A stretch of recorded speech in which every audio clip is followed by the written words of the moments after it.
Hello and welcome everybody to Ride Explore channel. So about a year ago I've posted a video called Trek Marlin 7 2018 review, and it's done some pretty good numbers, and basically people ask me here and there about the bike. But now it's been a year since I had this bike, and I've used it extensively for a couple of thousand kilometers already, both on the road and off the road. So I wanted to take this opportunity to make a follow-up video of overview/review about Trek Marlin 7 2018 model, just to give you a perspective of whether you should buy this bike, what is good about this bike, what is great about this bike, what is not so good about this bike, and maybe the things that you should probably consider changing when you get it, depending on what you want from this bike. So without further ado, let's dive into the first good parts about this bike. So the first part that I want to talk about is the frame. The frame is amazing. The frame is a bit on the heavier side. I think it's about, 10 kilograms or something, or 13, something like that.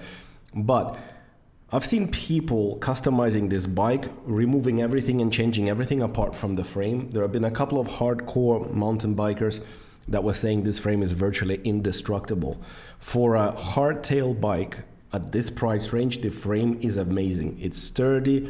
It feels solid. I've never had any issues with it, and I've been through a very rough terrain on it. Second part is the brakes. The brakes are pretty great too, I'd say. In the beginning, when the bike was just set up, I actually had to take it back to the shop because I think there was something that they've not adjusted properly, because the rear brake pretty much didn't work at all. It was just barely helping me in any case.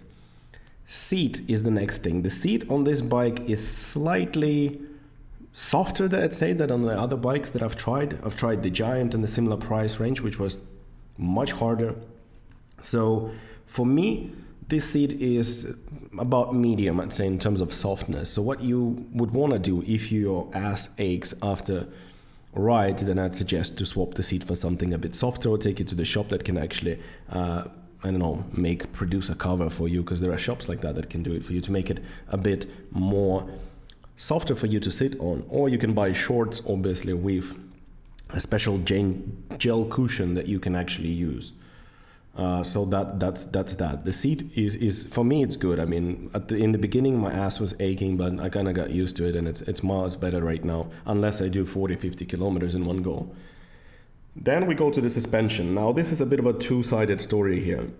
While the suspension itself is solid, I enjoyed it, it helps a lot. I've given it some rough terrain and some roads as well. I love the fact that you can actually lock it out on the go. You can just stop, lock the suspension in place if you're on a smooth surface, and just keep on going. Maybe the slightly bad thing about it is just because this particular switch that you use feels a little bit flimsy. It feels like it's just gonna pop out or just slide back to unlock the suspensions, but that never happened to me, so maybe it's just me. What else is great about the bike? I'd say steering and everything feels good, great. The tires, now this is my biggest gripe, but I'll explain it to you in a bit. So if you're on this bike on the road or off the road, you should probably consider your options as well when it comes to tires. Off-road, the tires are great. They are wide, they have a big tread, they're grippy, they provide good traction, especially if you're doing a lot of, climbing on a bike up steep surfaces. It's pretty good. I've tried it on a rocky environment, sandy environment, gravel, everything. It's great. It also gives you good braking power. However, now, when I bought this bike, I originally imagined that I'm going to do most of my cycling off-road, because I'm surrounded by beautiful mountains, trails, and everything like that in the countryside. However, as I started to get more into fitness, jogging, etc., I started to cycle on the road much more. I kind of started enjoying that, because there's a lot of beautiful sceneries as well that you can enjoy, and other people joining you. And this is where the tires pretty much suck. On the road, these tires are bad.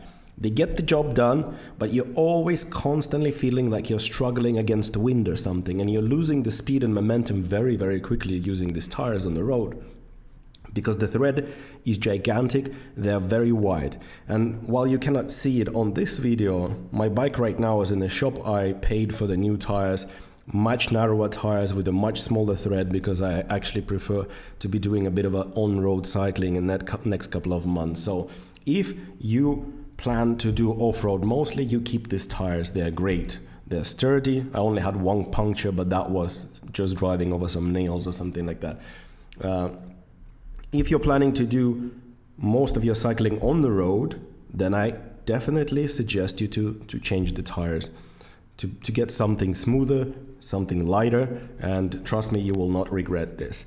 Now, another negative thing that I want to talk about is the handlebar grips. This is probably the first thing you need to change, because they are horrific. Seriously, the one on the left continuously slides out of place to the point that you can literally just grab it and there's nothing there. So you always have to push it back in. And I'm actually planning to get that replaced next month. I'm going to have special, like a horn style grips on the side for longer on-road cycling. And I'm actually thinking about maybe buying a second-hand road bicycle in general for these purposes. So that's pretty much it. I've also changed the pedals. The pedals were pretty crap.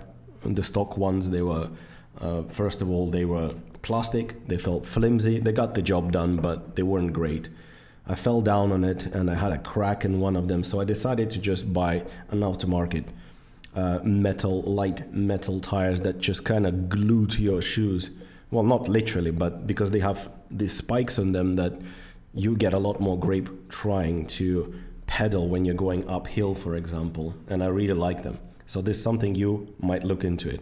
You might also want to see if you want an aftermarket stand, a kickstand. I got one of those. It was for free. It doesn't come with the bike, but the shop gave me one anyway, so that's another thing. So as I said, this is pretty much it. Overall, I give this bike, I don't know, an 8 out of 10, I would say. If you tweak and change a couple of things, it becomes a great machine. It becomes a great thing to use off-road and even on-road for most light cycling. You know, you're obviously not going to go 50, 60 kilometers an hour on a flat surface, right, on the roads. But nevertheless, it's still a good bike. I enjoyed it. I highly recommend you buy it if you plan to go start off-road mountain biking. This is a great price point and a great bike to get in. I've never had any major issues with it. I had a few adjustments done with the gears. I had problem, for example, it would either skipping gears or I would not be able to switch to specific gear, but that's all been ironed out already. It was just basically a little bit of tweaking. So if you have one of these bikes, I want to know, what do you think about this bike, and would you recommend people to buy it?